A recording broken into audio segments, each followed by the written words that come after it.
Hello students, in the today lecture we will look at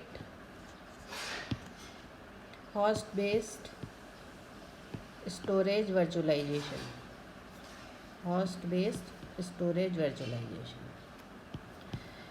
इसका means क्या है कि जो आपका वर्चुअलाइजेशन है वो कौन प्रोवाइड करेगा? होस्ट. और होस्ट मीन्स क्या है कि आपका हाइपरवाइज़र हो सकता है,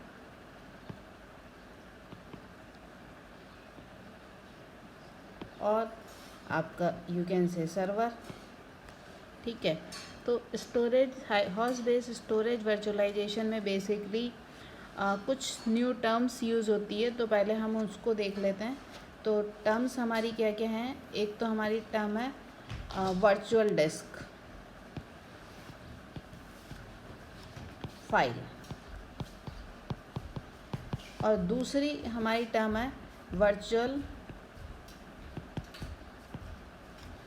फाइल मैनेजमेंट सिस्टम.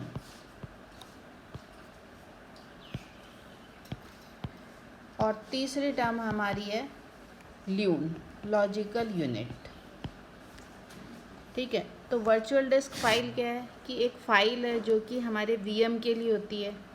जैसे हम जानते हैं कि वीएम जो हमारा होता है वो भी एक तरह से फ़ाइल ही है, और हमने पढ़ा कि जब हम वीएम बनाते हैं तो उसको डिफरेंट फ़ाइल अलोकेटेड होती है. जैसे कि हमने देखा कॉन्फ़िगरेशन फ़ाइल होती है और डिस्क फाइल होती है, स्वैप फाइल होती है. तो स्वैप फाइल किसके इक्वल होती है? It is equal to the RAM. और डिस्क फाइल किसके इक्वल होती है? It is equal to the hard disk. तो अब आपके वीएम को कोई भी डेटा लिखना है तो वो कहाँ पर लिखता है? वर्चुअल डिस्क को लिखता है. और वर्चुअल क्या है? ये डिस्क जो है वर्चुअल है, एक्चुअली तो एग्जिस्ट कहीं और करती है, बट आपको यहाँ पर वर्चुअलाइजेशन प्रोवाइड करती है. तो आप डिस्क पर लिखते हो, बट ओरिजिनली ये कहाँ पर लिखा जाता है? Originally you can say it is written on a lune और ऑन अ स्टोरेज. कुछ आपकी फिजिकल स्टोरेज होती है वहाँ पर लिखा होता है. ठीक है. अब आपका ओरिजिनल क्या होता है? Originally you have a storage होती है आपकी, और उस स्टोरेज पर हम क्या बनाते हैं? ल्यून बनाते हैं.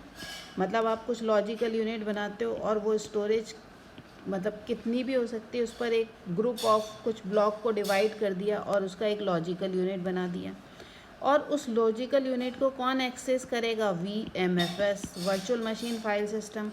और वो वर्चुअल मशीन फाइल सिस्टम उसको एक्सेस करेगा, और जो ये ल्यून बना है इसका फर्दर बाइफिकेशन करके आप कह सकते हो कि इसको आपने वर्चुअल मशीन को दे दी, और वो कहलाएगी वर्चुअल डिस्क फाइल. तो ये जो VMFS है, वर्चुअल मशीन फाइल सिस्टम, ये कहाँ पर स्टोर रहता है? फाइल सिस्टम मीन्स क्या है? एक कुछ सॉफ्टवेयर्स है जो कि आपको फाइल को मैनेज करता है, डेटा रीड राइट को मैनेज करता है. तो ये कहाँ पर डिप्लॉय होता है? ये होस्ट पर डिप्लॉय होता है, सर्वर पर डिप्लॉय होता है, हाइपरवाइज़र पर डिप्लॉय होता है. और इसका काम क्या है कि आपके जो मशीन ने लिखा है, वर्चुअल मशीन ने जो रीड और राइट रिक्वेस्ट करी उसको मैनेज करे. तो मैनेज करने के लिए इसको क्या है? बेसिकली वर्चुअल डिस्क से ये डेटा कहाँ पर लिखेगा? ल्यून पर लिखेगा. और ल्यून क्या है? बेसिकली आपका अंडरलाइंग स्टोरेज है, जिसका कि आपने लॉजिकल यूनिट बनाया कुछ डिवाइड करके. तो वर्चुअल मैनेजमेंट फाइल सिस्टम है, एक क्लस्टर फाइल सिस्टम है. Cluster file system. तो ये क्लस्टर फाइल सिस्टम है. तो इसका मीन्स क्या है कि आपने जो एक ल्यून बनाया, लॉजिकल यूनिट, उसको एक्सेस कौन कर रहा है? VMFS यूज़ कर रहा है, वर्चुअल मशीन फाइल सिस्टम के थ्रू एक्सेस कर रहे हो. तो ये जो ल्यून है it can be access between different host और डिफरेंट VM के बीच में ये शेयर हो सकता है using a virtual file management system. ठीक है. और ल्यून आपको समझ आ गया, लॉजिकल यूनिट होता है जो कि आपके अंडरलाइंग स्टोरेज पर आप बनाते हो.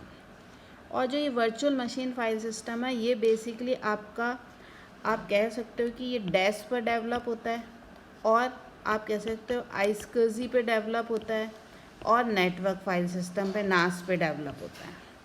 तो इन दोनों पर अगर डेवलप हुआ कोई फाइल सिस्टम जो कि होस्ट प्रोवाइड कराता है तो वो कहलाएगा VMFS, और यहाँ पर अगर प्रोवाइड हुआ तो वो कहलाएगा आपका NFS, नेटवर्क फाइल सिस्टम। अब जो ये VMFS है, वर्चुअल मशीन फाइल सिस्टम, तो यहाँ पर क्या होता है कि आपने जो आपका ल्यून है उसका आपने फर्दर आपने डिफरेंट जो है इस वर्चुअल मशीन को दिया बेस ऑन रिक्वायरमेंट कि भाई किसी मशीन को कितने डिस्क स्पेस चाहिए। और आपके जो VM होती है वो भी बेसिकली क्या होता है, एक फाइल सी होती है जो सर्वर पर स्टोर होती है। That is why it is possible ना to move a one VM from one machine to the another machine. तो आप जो क्लस्टर फाइल सिस्टम है वो क्या चाहता है कि अगर आपने कोई एक VM बनाया है तो वो एक ही मशीन पर ऑन हो। You should not open that VM on the more than one machine. That is why this VMFS use disk lock.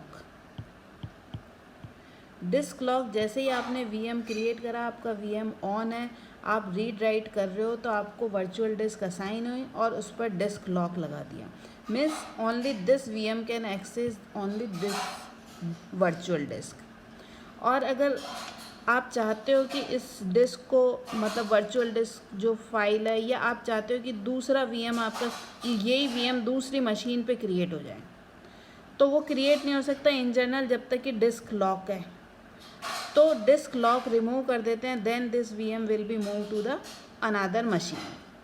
So that is our virtual machine file system. इसमें ये हमारी 3 टर्म्स है कि भाई virtual disk file है, virtual machine file system क्या होता है, और ल्यून क्या होता है, और ये कहाँ पर डिप्लॉय होता है। Now let us look at the slides. तो ये मैंने बता दिया आपका वर्चुअल डिस्क है जो आपका क्या हुआ कंप्यूट पर है, और फिर ये फर्दर आपका यूज़ होगा VM पर, और ये आपकी इस अंडरलाइंग स्टोरेज पर डिप्लॉय होता है।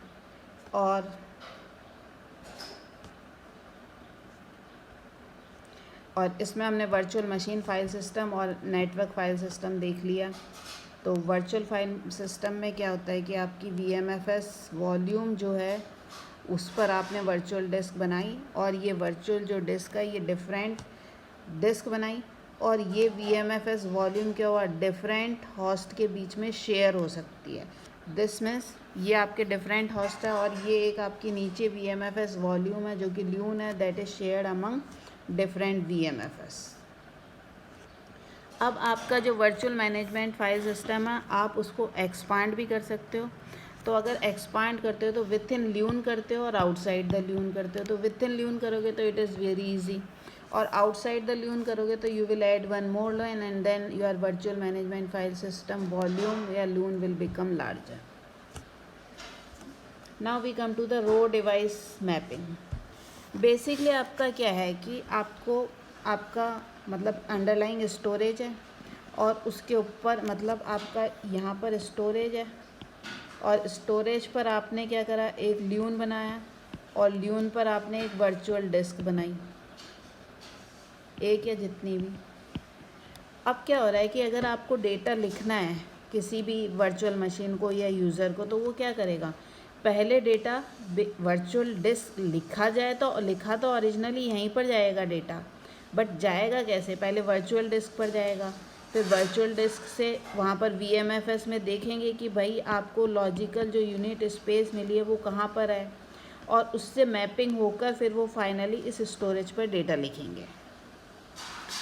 बट अगर आपके किसी VMFS को ज़्यादा डेटा लिखना है तो instead of looking this swap file या कंटेंट्स को देखने के लिए it can directly write on the LUN instead of address translation.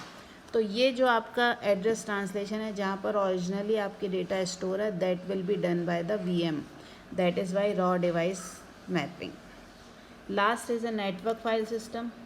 तो इसमें क्या है, आपका अंडरलाइंग स्टोरेज क्या होना चाहिए, नेटवर्क अटैच स्टोरेज होना चाहिए। यहाँ पर आपका आप सर्वर NFS डेवलप कर लो, और यहाँ पर आप क्लाइंट NFS डेवलप कर लो, और वही सेम आपकी वर्चुअल डिस्क है और उसके through files are access. So in the today lecture we have seen virtual disk, storage virtualization based, host based. In the next lecture we will look at network based storage virtualization.